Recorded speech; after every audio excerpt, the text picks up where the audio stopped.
Good morning. We're fishing on Merwin Reservoir today. I'm with Ed Walzer and Mike Gibney. Ed is a member of Chapter 57 Muskies Inc. and Mike is a tournament angler. They're both real familiar with the muskie fishing here on the lake. So guys, it's mid-September, and how does the lake fish this time of year? Well, it could be really good. I mean, the water cools off a little bit. The fall's starting in the air a little bit, and the fish are sensing it, and it could be a good bite. Great. And Mike, you fished this a few times? Yeah, we'll be fishing more wood. This lake doesn't have a lot of grass in it, so vegetation and such. So we'll probably be fishing a lot of laydowns and a few stumps and things like that, and using some large baits. We'll be primarily fishing reaction type baits, hard baits, and Ed here is going to try a little bit of fly fishing. So. Wow, that would be pretty exciting to catch a muskie on a fly. Yeah. I hope so. These fish get upwards into the 40, 47-inch range, don't they? There's been some 50s come out of here. Probably the average big fish is going to be 47, 48. So this lake has the potential for a record state fish. Yes, but they have to be 50 inches to keep, so you could actually get a record 49 and not be able to claim it as a record. Okay, well, let's see how we can get that registered with the state. So, all right, well, we're going to have a great day. The sun is burning off, and I'm really excited to try to get one of these beautiful fish. So let's go fishing.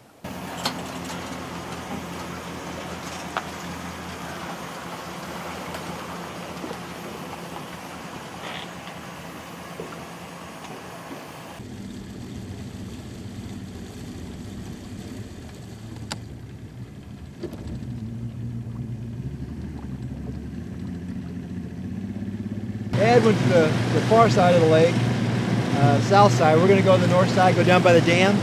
Then we're going to work our way back along this shoreline, hitting all the stumps and all the down trees that we can find. Hopefully find a couple muskies laying in those trees, get one to come up and eat.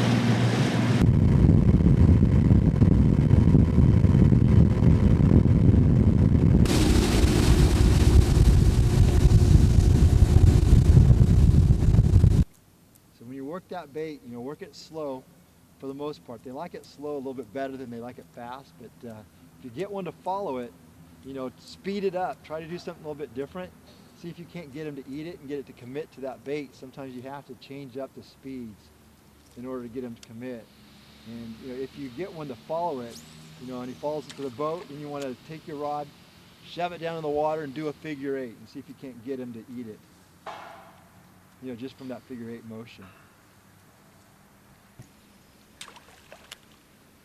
You get a fallen tree like that right there, and those fish, they'll lay up underneath it. A lot of them will lay on the outsides of it, on the ends where they fall into the deepest part of the lake there. But there are a lot of little limbs in the middle that those fish will be underneath. If you can get that cast, inside, close to those limbs, bring it alongside those limbs, a lot of times that's the best way to get a bite. Sometimes the smaller fish will be a little bit more towards the bank. Bigger fish will be a little bit closer out towards the ends. So it's a good thing to fish the whole tree.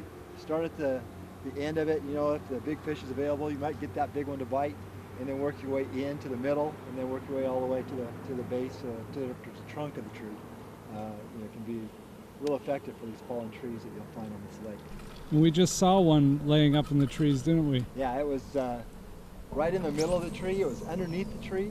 A little bit hard to get to, but it wasn't a very big tree, so I think you could have got a cast in between some of those limbs, maybe got that bait in there, and those fish will actually come up and eat, so you don't have to get it right in their face. If you find an active fish, he'll actually swim out and eat your bait, so you just got to get it close.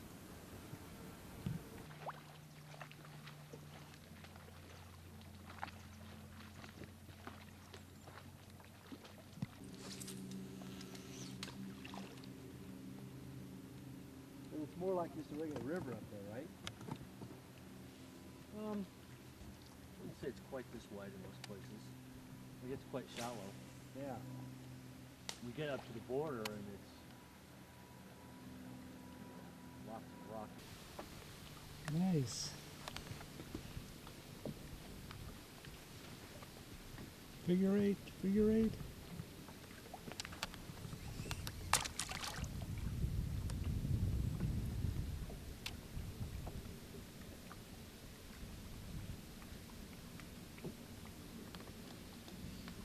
just ignoring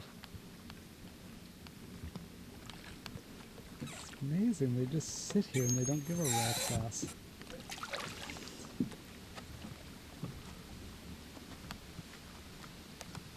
If we had a net, we could just net them, you know. You are aware of that, right?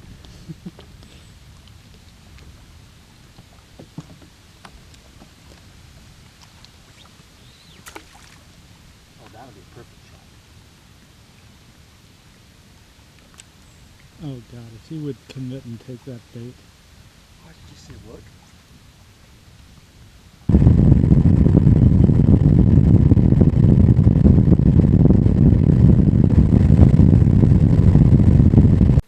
So a couple of the lures that we're throwing today out here on Merwin are reaction strike products. And Mike, why don't you tell us about these? These are the Revolution Shad by Reaction Strike.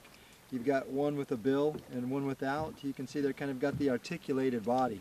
That articulation gives it the action in the water, gives you that natural swim to the bait. You know, these are large baits. They make them in all sizes, from I think like 3 inches all the way up to about a 9-inch bait. So they've got all sizes, but we're using some of the bigger ones today. Something that mimics some of the fish in the lake that they're fishing right now. They've got a lot of squaw fish in the lake and some trout also that these tiger muskies do feed on. So you know, we're trying to show them something that looks natural to them.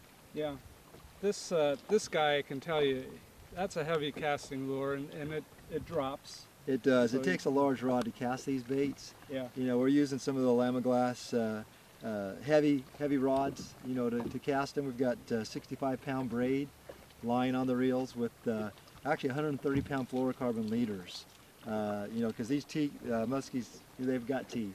Yeah. So you know, you got to be prepared with some heavy tackle, not only for the big fish that we hope to catch, but also for the size of the baits that you're throwing. Right, right. This particular lure is more of a surface. It runs in the top a couple feet of water, and it's got really nice action, back and forth action. So they both do sink a little bit, so they're not floaters. They do sink. This one sinks a little bit faster.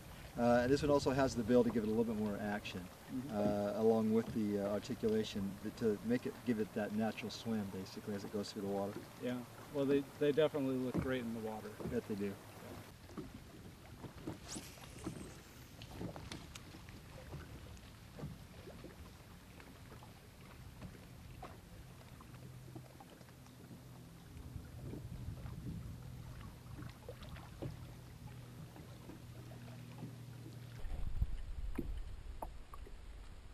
What?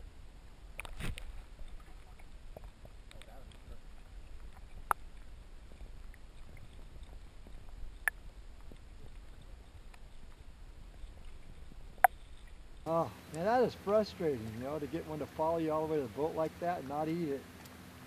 We've had 2 follows here right in a row. You These know, I fish, mean, they're right on the back of that bait, and they just won't eat it. They won't commit to it, you know. yeah. Sometimes you don't know what you can do to get them to eat. Still exciting, though. Get your heart pumping. That's for sure.